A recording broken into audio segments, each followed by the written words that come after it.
trading the markets with support and resistance. Some parts of this webinar, of course, will be were introduced into price action trading school, but also there are some new concepts that you can use for support and resistance trading.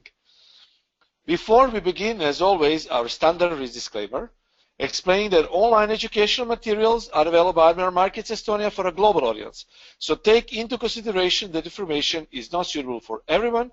If you want to get a corresponding information on charting conditions and any other detail, you should visit admiralmarketsglobal.com, select your country of residence, and contact an appropriate entity. Risk disclosure statement stating all possible risks associated with Forex market. By accepting the risk, you're also proceeding further with us.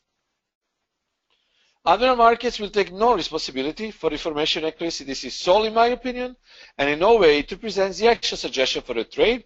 These are not AMUK's opinions, and the website in the video is not a .co.uk website but a globalnews.com website. Forex is risky business and this should not be taken as advice. It's a personal opinion only. So this webinar is for informational and educational purposes only. So we said that we are ready to proceed. As you already know, you can download Admiral Markets Supreme Edition by logging into your trader's room. I also try to visit this web address here and try to actually trade via this web platform. Admiral Markets is officially best MT4 broker, and you should know that you're trading with the best.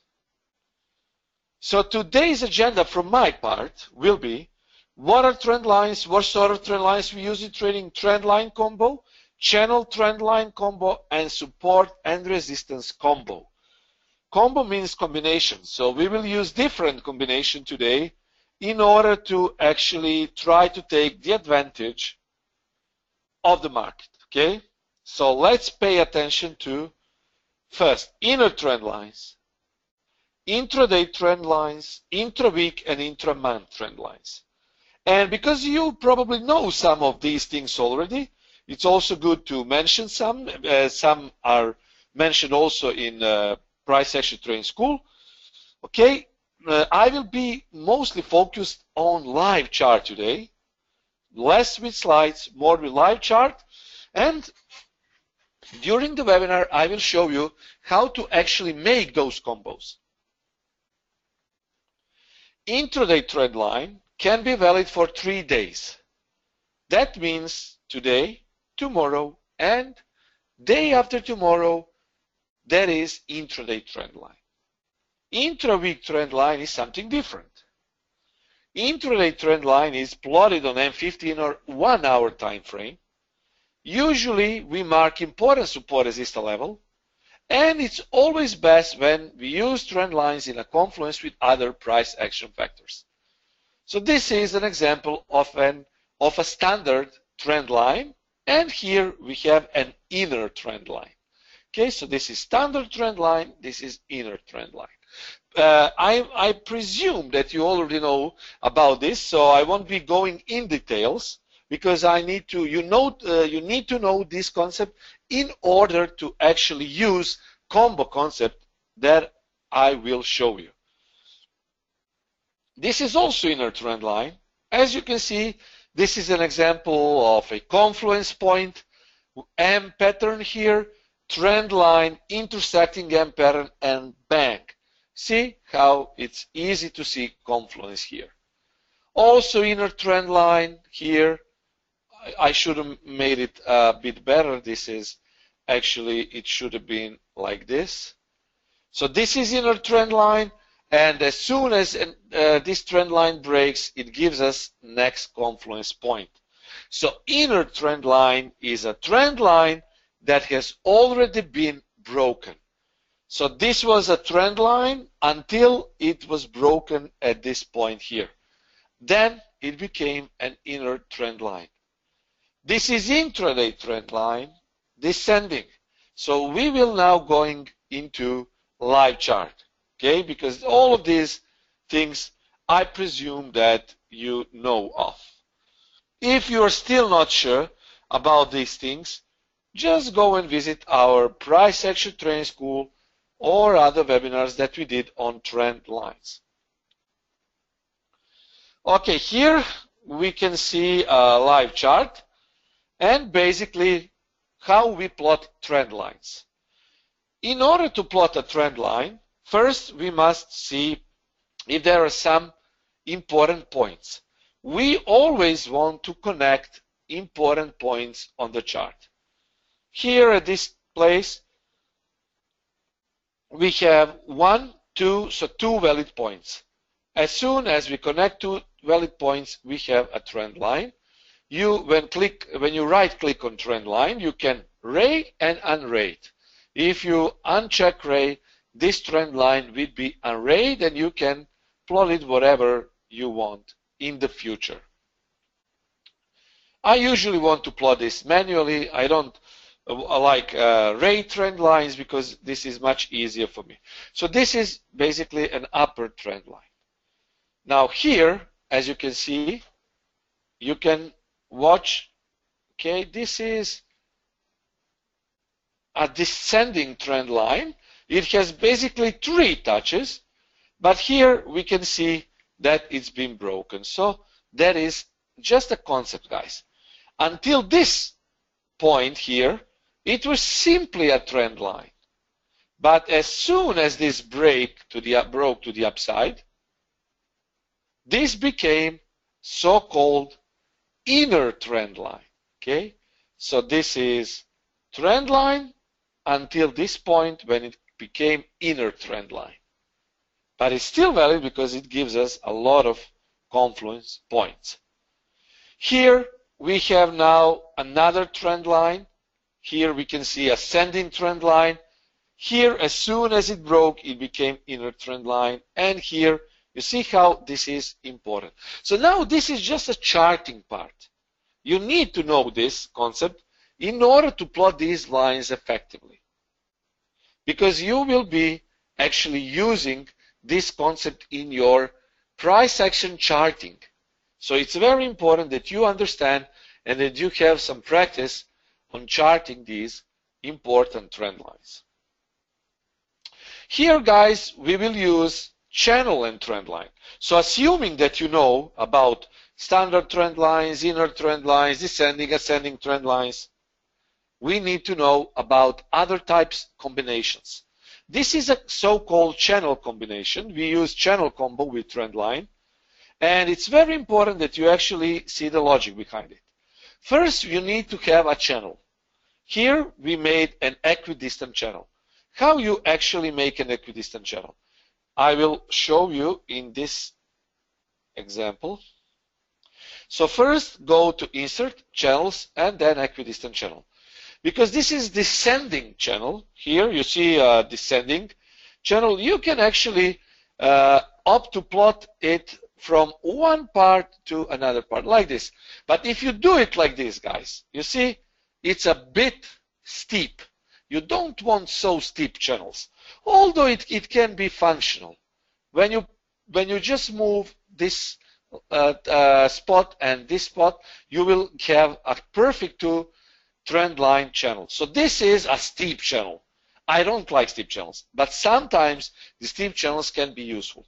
So once more, once you make your, you connect 2 points to the bottom, you connect 2 points to the top. And usually you will be able to see 2 important points.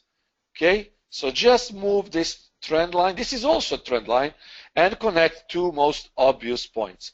So here, obviously, this is it. Okay, this is it. This is the spot, and this one is also the spot. Now, place a downward trend line. It's an ascending trend line. Here we have ascending trend line, and watch how confluence behaves. You see 1, 2, 3 touches, 4, 5, 6 touches, guys. And watch this. The price broke through this channel, effectively hitting important resistance. Look how we mark important resistance. So this is the zone. When we talk about support and resistance, we not necessarily talk about levels. We usually talk about zones. And this is the zone. You see, this is actually the zone. So this trend line breaks, channel break, went straight into the zone and then down below this trend line. At this time here, this trend line has become inner trend line because it was already broken. And see how the market retested it and proceeded down. Now guys, you see, this is very important. Once the channel break, zone was hit, sellers came in, tanked the price below the trend line. This trend line became an inner trend line. This was retest here, another retest, but look how it follows it. Look, the perfect touch, retest of the channel. Now it goes at the channel side. You see how price touches the channel side here, and another retest, another spike, and then here we place another trend line because we have a spike here. Also, what you can do is place, if you have, of course, another trend line here, and you will effectively see bullish wedge. Okay, so you see how everything is building up. Okay, this is how everything is building up. So here you have bullish edge. It's a falling wedge, but falling wedge is actually a bullish pattern. So here we proceed. Okay, we have another trend line here. Okay, another trend line. At this spot, this trend line became an inner trend line. And now we have another trend line here. Okay, market follows it. We have also another trend line here. You see, another bullish wedge, but unsuccessful bullish wedge because the price effectively broke through. Look at this confluence here. Look, watch this. Touch, rejection, entry, rejection. Well, this was a false breakout here, and price proceeded to move down. You just need know how to properly chart trend lines here. See, and actually, how you trade this? You might ask. How you should trade this? Well, guys, use trigger happy concept. Okay, if you do it on 1 hour time frame, you move into M5. We already covered it. As far as I remember, we covered it, how to trade breakouts. So you need to go back to that webinar and actually watch it again. So, for example, you want to trade this price here, break out of this bottom ascending trend line. You go to M5 and you actually want to watch for Marubozu, and this is Marubozu candle. Look, M5 Marubozu, momentum candle, retest, and that is how you trade it. But now I'm not focused because we already explained how to trade it. Now you need to know how to chart this. The important part is how you should chart, because if you don't know how to chart, everything will be futile. See, so this is it. It looks like much work to do, but it actually isn't. Remember, these are all 1 hour candles, so we are doing it after the fact. And actually, this is how you, as soon as you see potential 2 trend line touch, you should draw a trend line, because we draw trend lines when we have 2 touches, and we confirm it when it has 3 touches. So it's okay, guys. 2 touches are simply enough for you to place a trend line. Okay? Let's use another example. It doesn't matter. We can use New Zealand dollar. Always try to scale in a bit like this. It's much better than to use scale chart like this. So just zoom it in a bit like this. Now can you see something here? I will show you how I do it so you can actually do it yourself. So this is a trend line here. And here we have a trend line break. You see, this is very, very obvious. 1, 2, 3, 4, 5, 6, 7, 8 touches, whatever. It doesn't matter, guys.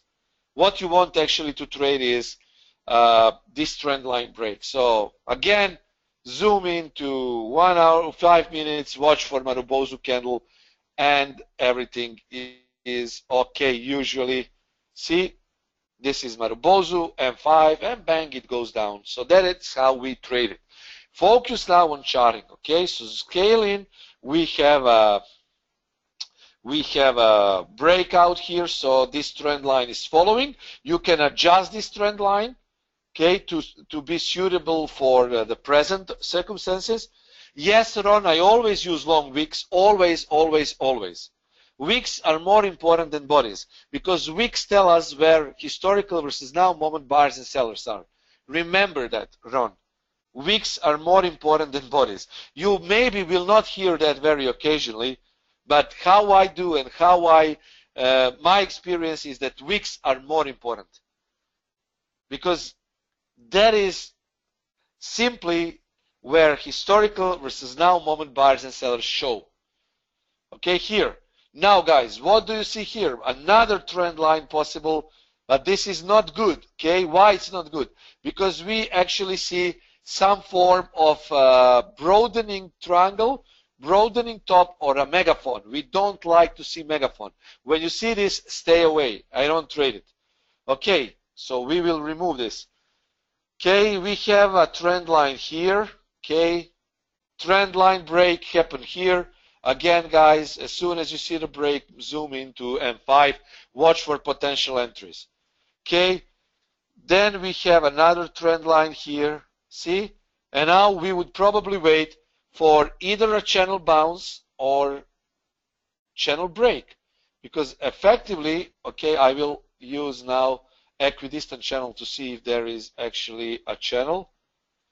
Okay, so this is most obvious low for the channel, and this is, yes, guys, this is a channel. So you see how simple this is. I really cannot stress out how simple this is once you practice and you know how to do it. You see, this is now, guys, a channel. And this is a good example because next example is channel trading. What I do is actually, this is now this is manually drawn channel, and this is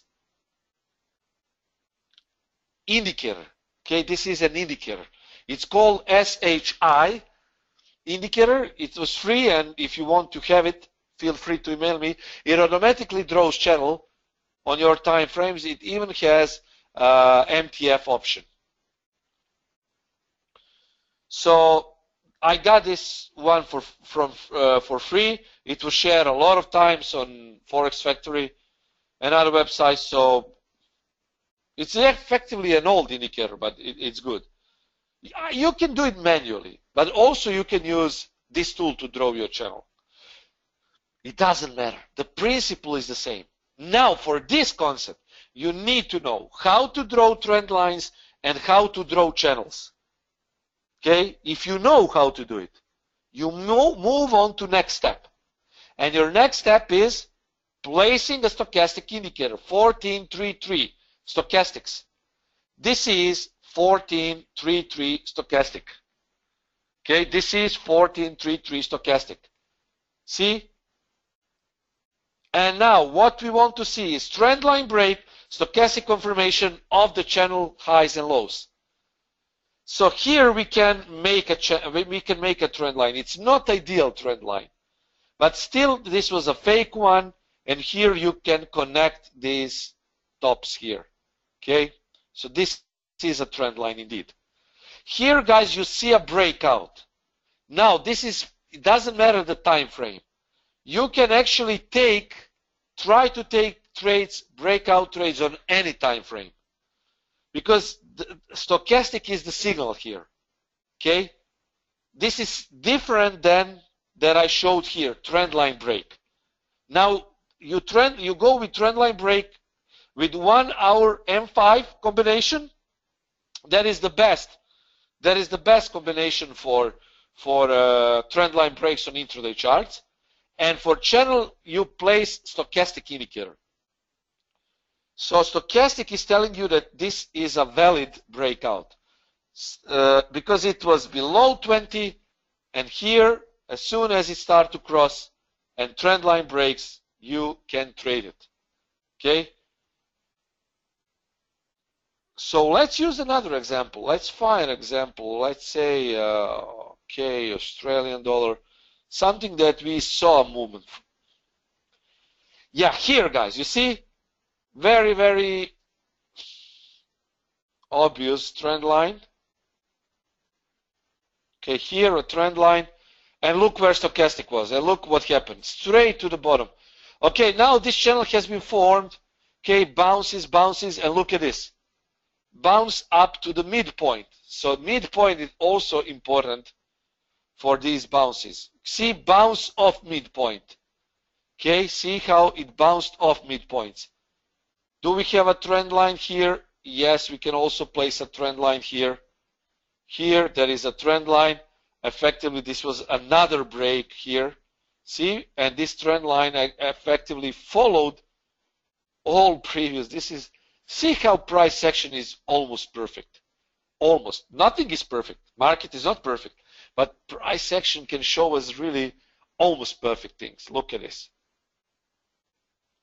And look at this breakout here. So it's not that hard. Follow stochastic combination and you should be fine. Let's use another example. For example, we can use Euro Yen. Okay, Euro Yen. Let's see 1 hour chart. This is effectively up, down, up, down. But still, guys, when you see a range bound market like this, you see up above the channel, then if you find a trend line, you have multiple trend lines. This is a trend line here. This is a trend line here. Here we also have a trend line. See here? So effectively this can give you at least guidance where the price might go. But it's always best to find trending pair. Because if you see trending pair, the channel will be up or down. Okay, like this. This pair is trending. It obviously is in uptrend. And you see, now this is a bit tricky. That is why I prefer to use channels on 15 minutes. For analysis, I use it on 1 hour. For trading, I advise you to use on a lower time frame. Guys, have in mind, trading and analysis is not the same. Analysis is one thing. Trading is completely different thing. Because traders need to think about risk factor, about money management, about all other accompanying data. They need to babysit the charts, follow the charts, pay attention to top of the hour trades. It's much harder to trade than it's, of course, to analyze. But this concept you can use for both analysis and trading. 1 hour is for analysis. That is what I do with Cabrera MACD. You know that I very occasionally you will see a channel.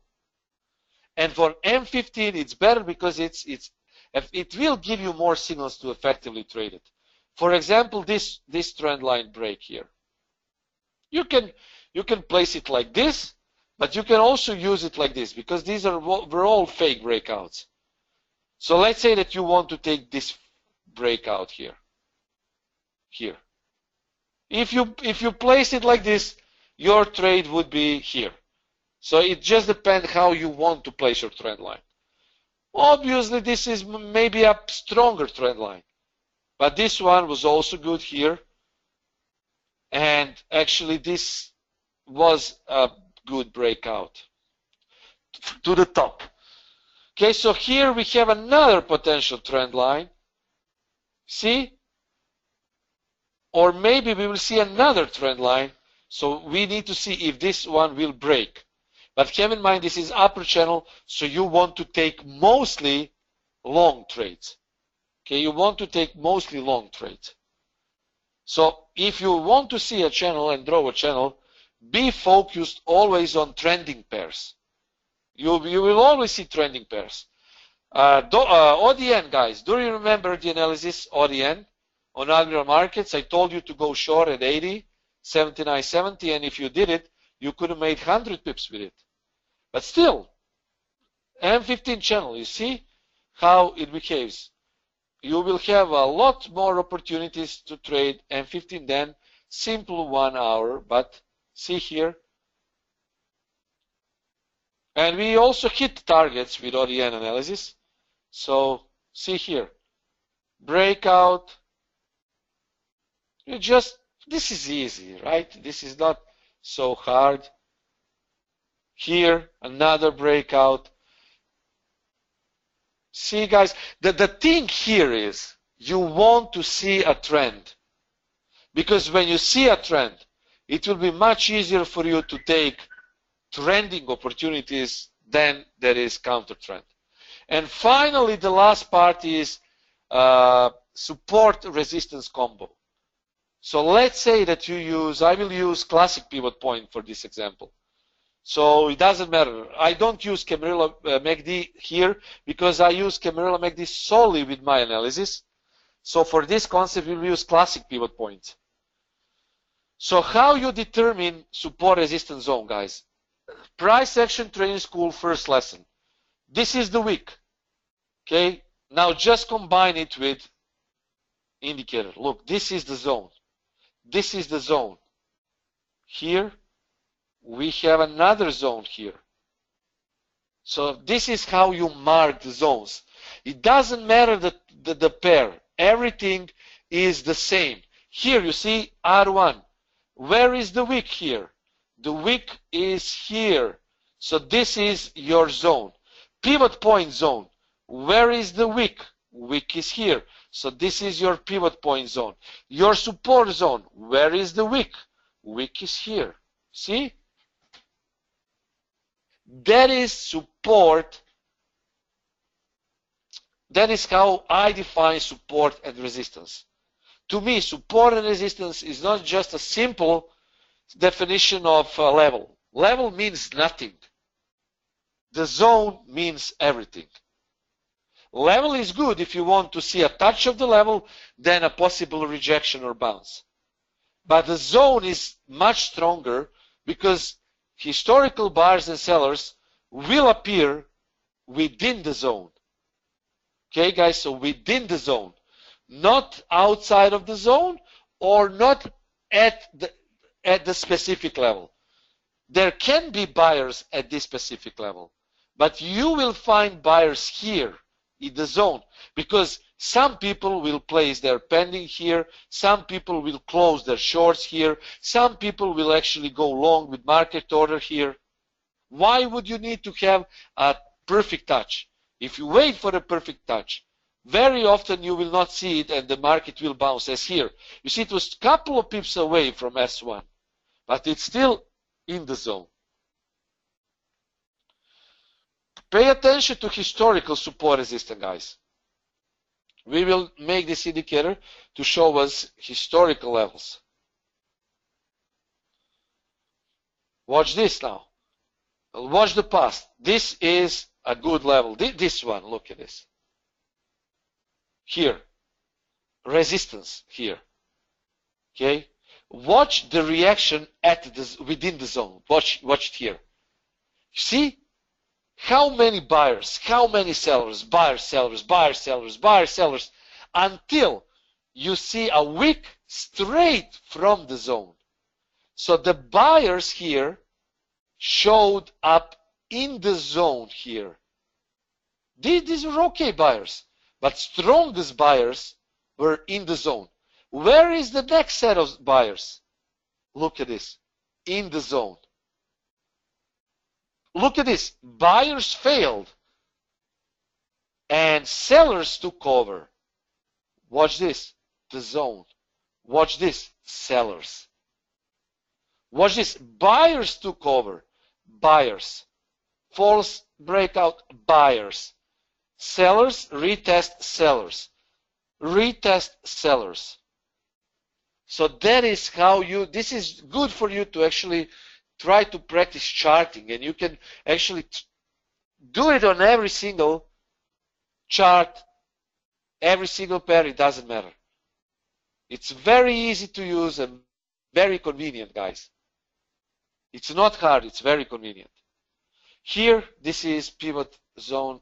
And possibly we can expect either a false breakout or a rejection, another rejection. But you see, we defined this zone here. When this candle closed, we defined the zone.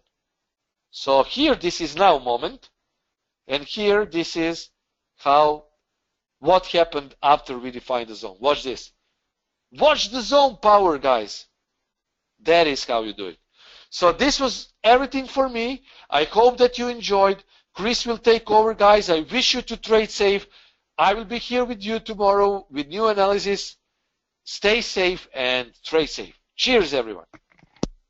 Thank you so much, Nenad. Great stuff on support and resistance. These trend lines always very useful. I'm a big fan of trend lines, in fact, as well. So as you might have seen in the webinars on Tuesday, Wednesday.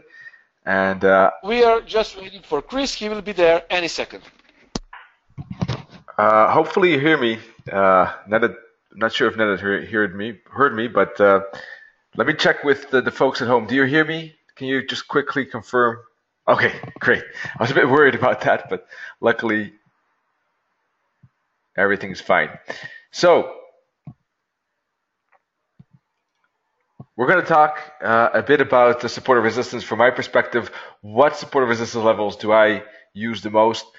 For me, tops and bottoms are very important. You know, when looking at a daily chart, round levels too, something like a 110, 115 on the euro dollar, or any round level is always very important. A quarter, hundreds, etc.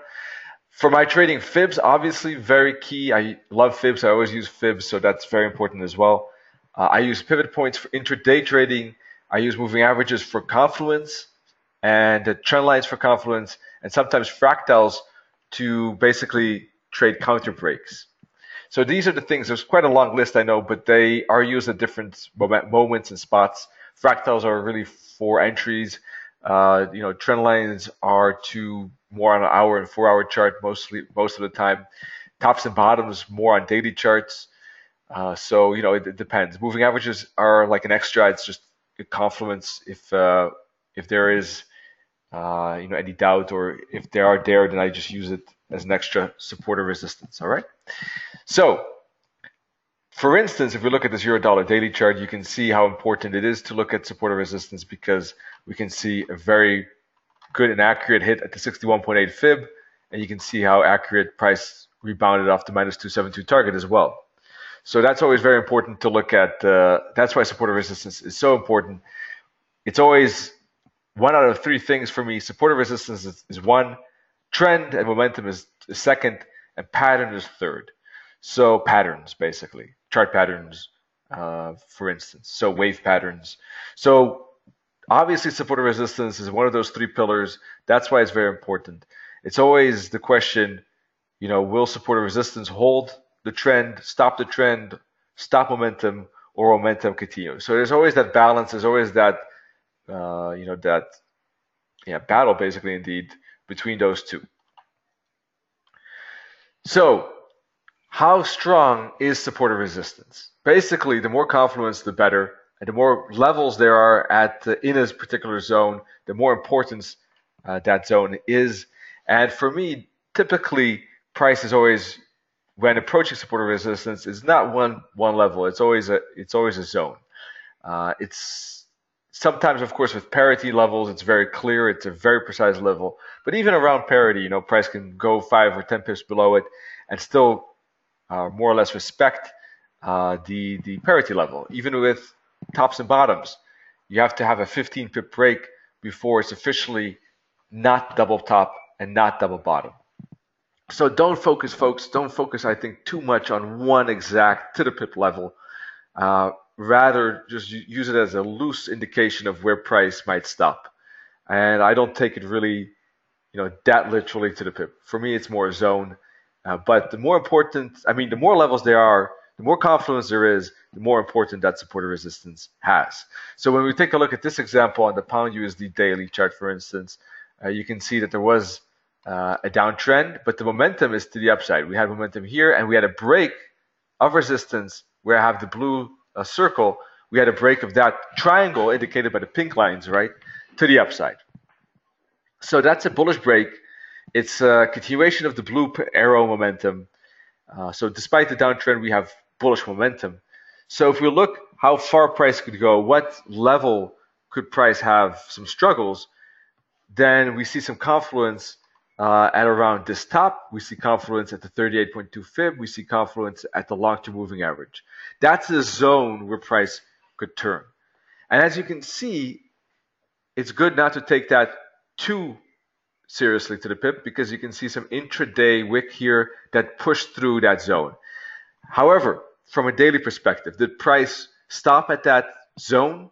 Yes, but we had to push through on intraday. So it's always very important when trading bounces to not to. It's very tempting, very easy to trade it too early and jump into trade where it's actually not ready to make a turn as yet. And that could happen a couple of times even before price really does make the turn. That's why trading reversal specifically is always a bit difficult and tricky. So now support and resistance doesn't always have to be used for reversal trades. It could be with the trend trades as well, obviously. When we had a trend here, for instance, right? And price, let's see, when price was, I don't know, let's say we were breaking, it's not a very good example, but okay.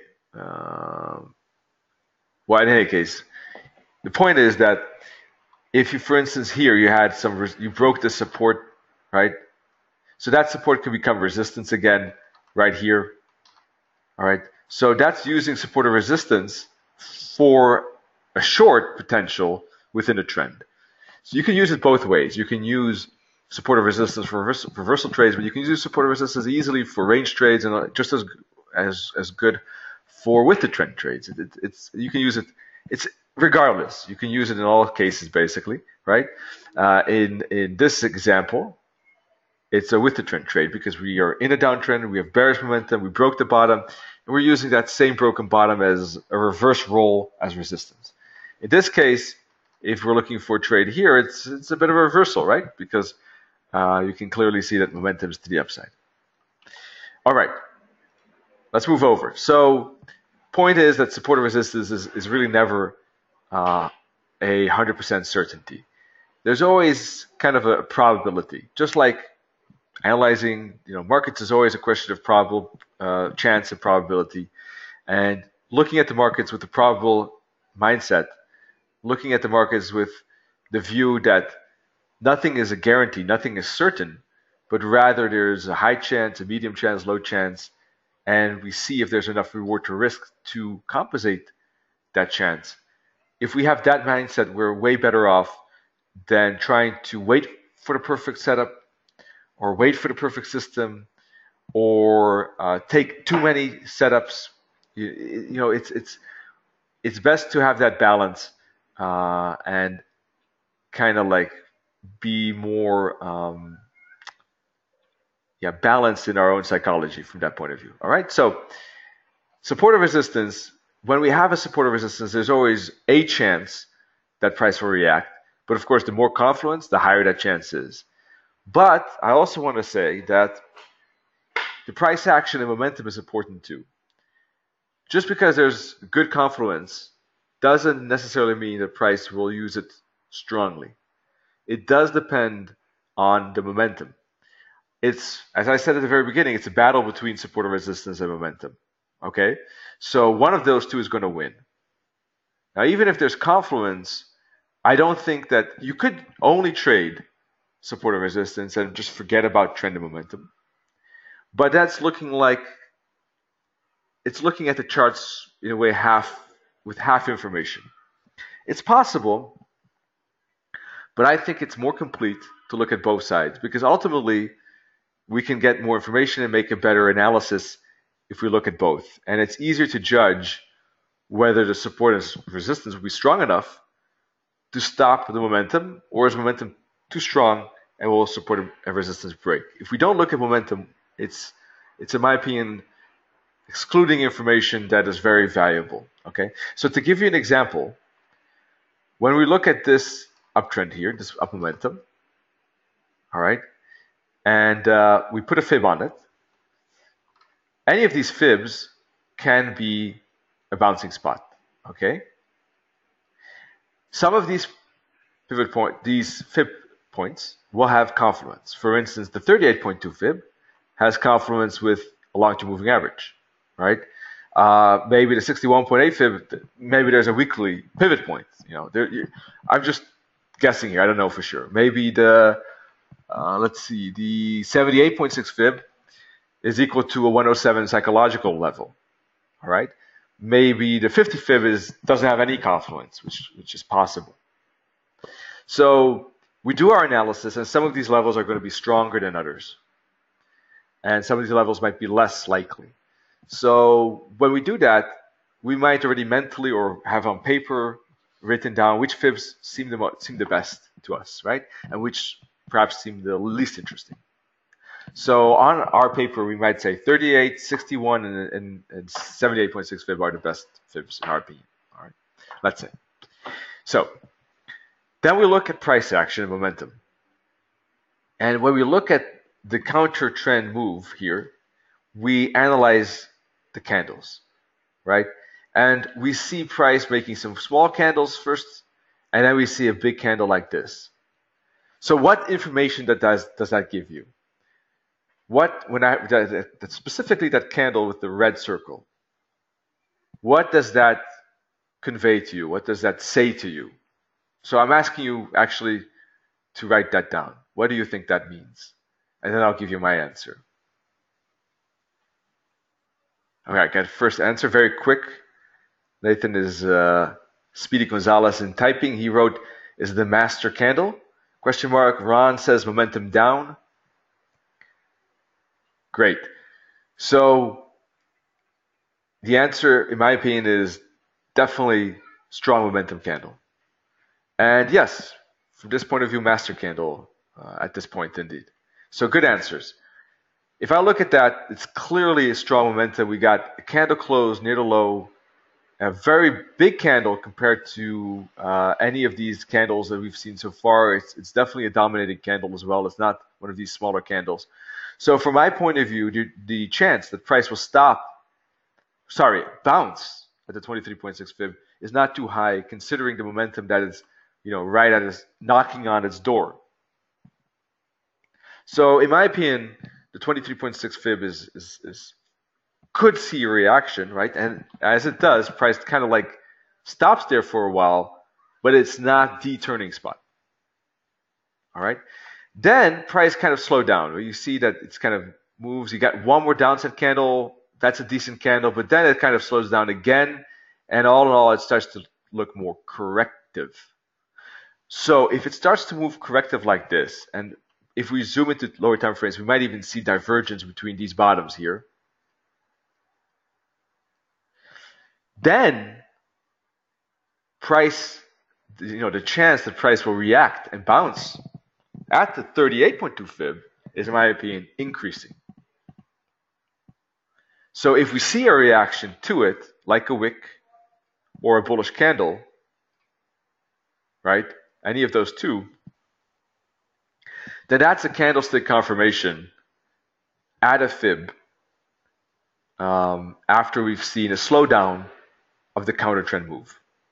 And if we draw a trend line like this, for instance, probably like it would, I cannot draw, 1 second. I should have had it on the chart already, but like this or like this, right? That bullish candle obviously here is breaking that. This green, all right, make it a blue circle, right? The candle with the blue circle is breaking through that trend line. So you got a counter trend break of the trend line as well. So, those things start to really add up as a confluence point. You got momentum to the upside. So if you start to, to piece that together and you use both support and resistance and momentum, you have momentum to the upside. You got slowdown and momentum to the downside. You have confluence at the 38.2 fib. You have a reaction at the 38.2 fib, and you have a break of resistance, plus a good candle close here. So this is how you then can analyze and start to count all of these elements together, basically, right? And it starts to you start to see and understand the story behind this chart. and the story is leading us to a buy. The analysis is bringing us to that point. So I think that with these two elements, I think it's becoming an interesting story. And if we only look at support or resistance, I think I'm saying there are traders out there who do it, and by all means, I don't want to knock that. They can continue doing it, and if they do a great job, then why not? But for me, I would feel like I am limiting myself unnecessarily, but that's just the way I trade. So, but for me, obviously, very important. The confluence moving average and fib is a very important part of that, and that's why this is my decision zone, as I call it, right? And preferably, I like to wait for price to get there and react to it, and I like to use therefore pending market orders. All right, and would I use a pending order at this level, at this previous chart here? Sometimes yes, a lot of times no, because I like market orders. I like to watch price get to a zone and react to that zone. You have the luxury to keep an eye on price throughout the day, and if you're don't have that luxury, then the solution would be pending orders, or maybe taking setups in the time that you can look at price, right? So that it's a choice you need to make. I mean, there's nothing wrong with pending orders. It's just that I like to, because of the fact that support and resistance is used at different occasions, at different moments, in different ways. Sometimes for a big reversal, sometimes for a small pause. And it's always that balance between momentum and support and resistance that battle. That's why I would like to keep an eye on that battle. And I make judgments as price develops, which one will win. And sometimes, you can try to make the best estimates beforehand. And there are occasions that I must agree, there's so much convincing evidence that it's worth a pending order at a support or resistance, because it's so likely, let's say that there's an 80% chance in my view that price will bounce at that support or resistance level, then it could be worth that pending order. But if there's less confidence, or if I can monitor it, I personally rather do that. But if you don't have that luxury, then the alternative would be to look for the strong zones, place a pending order there, look for a good stop loss, and then get back to the charts and see if the order was taken. And if you put pending orders at strong support or resistance zones, then there should be a decent amount of them that react to your levels. All right.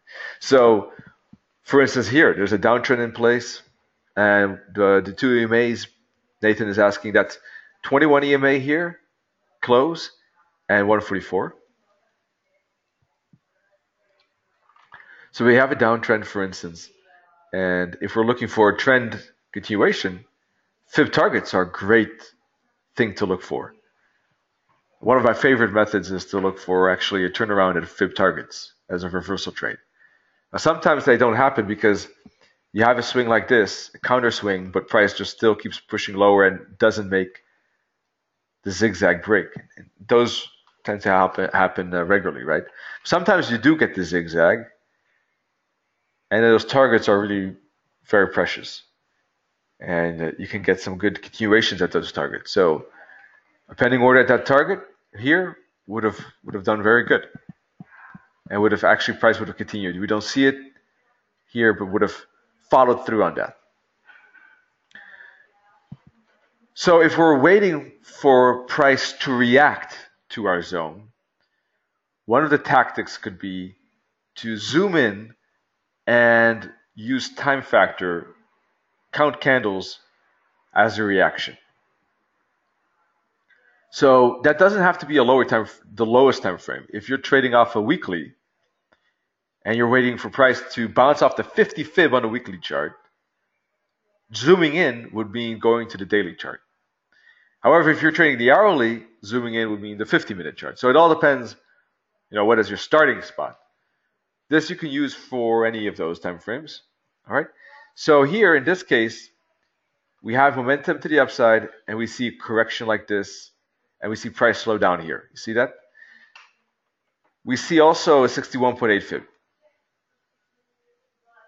So price reacting to that fib, a pending order at that fib could be one way, but there was a news event. So maybe not so good to put a pending order, right? So if we wait for a reaction on this time frame, we would be too late waiting 5 to 6 candles. But if we zoom into a lower time frame, then actually we would be pretty much on time right about here to see that price has reacted to this bottom right there, to the fib. You can see price stopping at that fib where I have the red circle, and then showing 5 to 6 candles not breaking that red circle. So that's a typical tactic I use for trading bounces.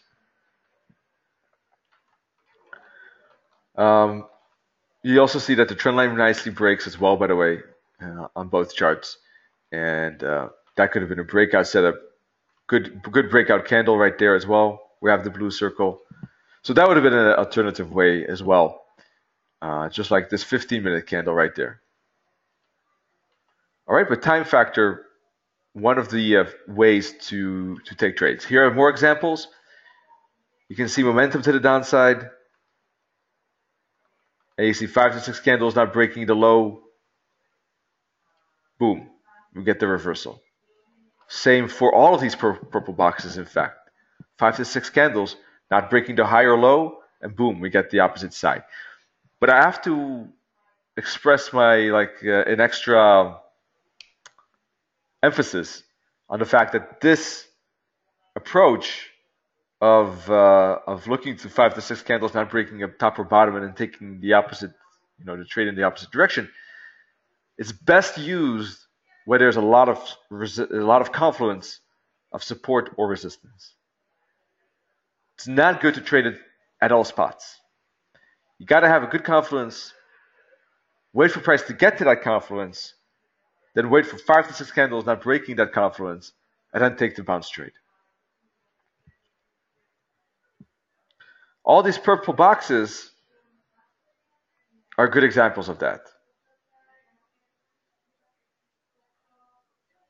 And the second purple box right here, where I have the blue arrow, is good because look, there's a good support level right there.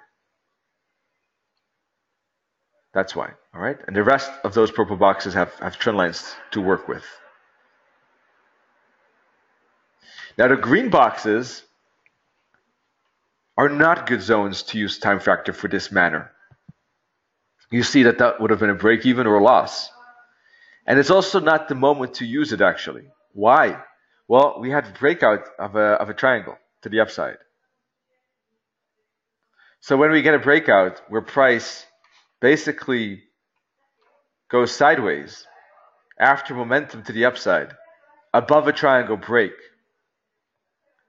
that's actually just showing indecision and a pause within an uptrend.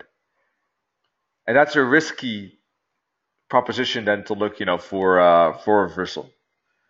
So in those cases, I'm not using the 5 to 6 candle rule. All right, unless price reached a level of strong confluence of resistance. And this purple line maybe was one of those, if I remember correctly. So in that case, that would be different. But unless price doesn't reach this purple line, there's nothing to look for regarding 5 to 6 candles. Once it reaches the purple line, yes, good to go. However, sometimes it goes too fast. In this case, 1, 2, 3, 4. The 6th candle was somewhere in here. So, if you wait for 5 to 6, in this case, it would have been late on this time frame. But you can always zoom into a lower time frame, and there probably would have been an entry higher. All right, so hopefully you follow. If not, just feel free to ask a question, of course. So, candlesticks, besides time factor, candlestick patterns, of course, are always great. You got a doji here at the 61.8 fib. You got a big pin bar at the 272 target. We talked about that live $1 pin bar, and indeed, what a downside we got already since that pin bar. All right. Then we have two bearish candles here too, as you can see. So obviously, those are strong, strong bearish candles, of course. No doubt about that. And that indicates that any support levels that we might see there are probably going to break. They're not going to hold. Remember, the opposite candles will indicate a strong momentum and probably a break of support in this case. So we can basically interpret candles and candlestick patterns to estimate the likelihood of price reacting to a support or resistance or not. All right. So the red arrows not, and the blue arrows probably yes.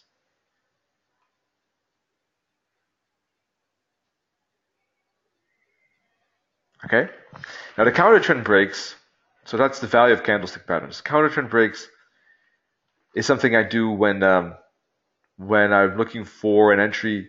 For instance, here in this particular example, when we have the doji at the 61.8, the doji itself is not that great. It's a small candle. It's not a bullish close. So if I have a bit of doubt because of that, I would take the break of the high, the candle high, is possible with the stop loss below the candle low. That's one way of approaching a counter break. It's a daily chart, but this could be done on a lower time frame as well, of course, right? Doesn't have to be this time frame. So that is basically looking for the break when after the bounce. So here we can see price reacting to the 61.8 fib. There's a counter trend line, and we're waiting for the breakout after the reaction to the fib, for instance. So in many cases, I have decision zones. I have, for instance, price in a triangle, and I'm waiting for price to go up to resistance or down to support to trade it. And instead of trading it right directly at those levels, I could wait for the counter trend break, which means the bounce. So if I see bullish candles going up to resistance, and then I see a turn, wait for the first break of support, mini support, before trading it down. Or with support, with the triangle here, once again the triangle, if price is heading down to support, don't trade it at support, but I wait for the first breakout to the opposite direction after price basically bounces. That could be, fractal on a 50-minute chart too. If I'm looking at the 4-hour chart and trading a bounce, it could be a break of the 4-hour high, or it could be a break of the fractal on a 50-minute chart, or the 1-hour candle high. Okay, so that's another way besides time factor, all right, to trade bounces. So to trade bounces at support or resistance, candlestick patterns, counter trend breaks, basically by trading the break of the low here, or the retracement for that matter as well is another potential. And time factor candlesticks and the counter trend break of trend line, fractals, candle highs or lows. All right. So if we zoom back all the way to the start, let's see. The red circles, basically trend lines, fractals, and highs and lows. I don't have it here. Those I use for entries. Whereas fibs and moving averages I use for decision zones. For lower time frames, I use pivot points as well for entries. And these levels are mostly for analysis too, the blue one here. Any questions that you might have after going through this? Fractals are these little rooftops. And you can do that by going to indicators, insert, go to Bill Williams, and then you'll find fractal indicator or fractals. And fractals are basically the most common way of looking at it is that the candle with the fractal is the highest candle, the highest high of a group of 5 candles, two to the left, two to the right, or the lowest low of a group of 5 candles, two to the left or two to the right. Now that's a minimum, it can be more. So all these green circles, those are support fractals. All those blue circles are resistance fractals. So basically what you can do is you can add them yourself. It's just a standard indicator that everyone has. I'll show you. Fractals are, well, it depends how you use them. I think they're not too slow. I think that it's okay, but yeah, you don't. I mean, it depends on what time frame you use them. I think many of these fractals do pretty well. I think. Obviously, if you trade the daily chart, you know, here it might seem like not a perfect entry. That's because it's just a pretty high time frame. But if you use it on a 5-minute chart, as a trigger, I don't think it really matters.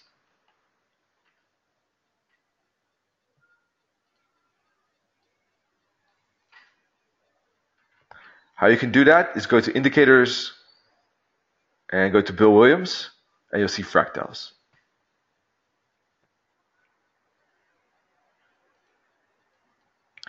So let's take a look at the 5-minute chart.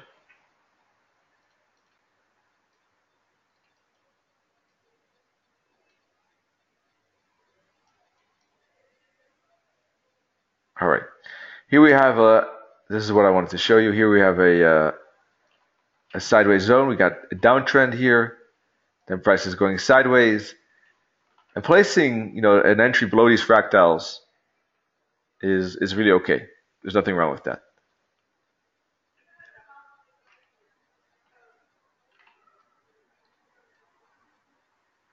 Placing an entry below this fractal here on the 5-minute chart, also okay. Nothing wrong with that either. As you can see, obviously, well, that's a news event, so maybe a bad example. But here, fractal here, okay, right? At least you got confirmation the price is going your way by breaking that support.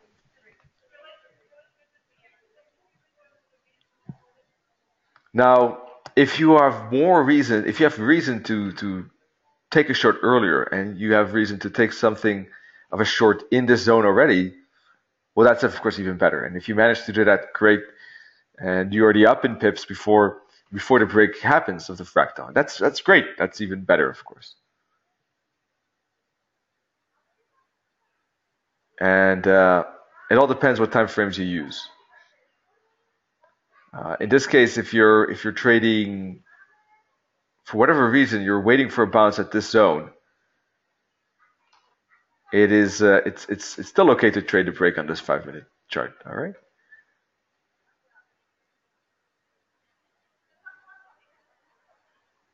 All right. Let's see if we can find another example. This is a bit of a higher time frame, 1-hour chart. Let's see if we. Let me see if we can find an example. Let's take off these levels.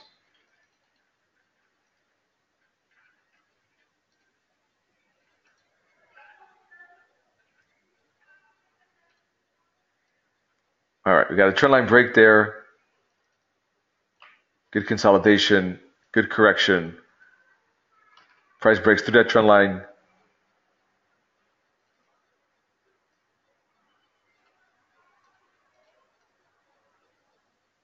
Let's see, we're looking for let's see.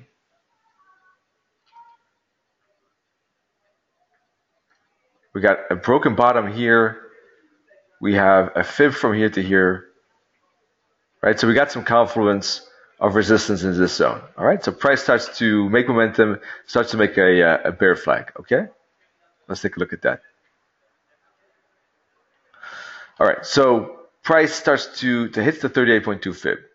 So if, in this case, trading the 1 hour chart, waiting for the fractal break could be on the later side indeed. So in some cases, it's true. You want to, it might be on the late side, depending. I like to use fractals basically for not my analysis chart, but for an entry chart, for instance, or for a higher time frame just to show where the tops and bottoms are. But if you're using the trending chart, let's say the 1 hour chart or 4 hour chart, then I agree that it could be on the late side. So if you're using 1 hour, 4 hour, let's say 1 hour, 4 hour charts, and you zoom then into the 5-minute chart, I think it's okay. Or if you zoom into the daily chart to see where the tops and bottoms are, not for entries, but just to see where the key supportive resistances are, then that's I think fine. All right. So here we see, let's say that this is our decision zone when price gets up in here. So at this point, we see price making that. So we zoom into the 15-minute chart. We're waiting for a reaction to that resistance spot, right? So we see price hitting it. We see a wick, and we wait for time fracture, for instance, right? 1, 2, 3, 4, 5, 6 candles not breaking this top. That could be already a reason they take a short. Or the break of the counter trend fractal, for instance, right? Or those are two potential setups. Or the break of these candle lows, for instance. Also counter trend break, right? So those are a couple of options when price gets to the fib of not trading directly at the fib. Let's go back to that 50-minute chart. One way would be a pending order at that fib. That's one way.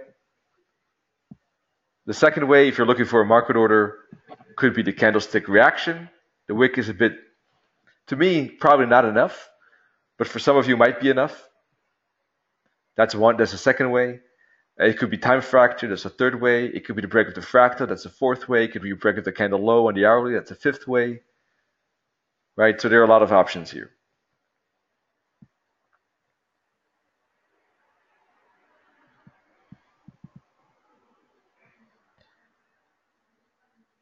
The two EMAs here are 21 and 144 EMA. 21, 144.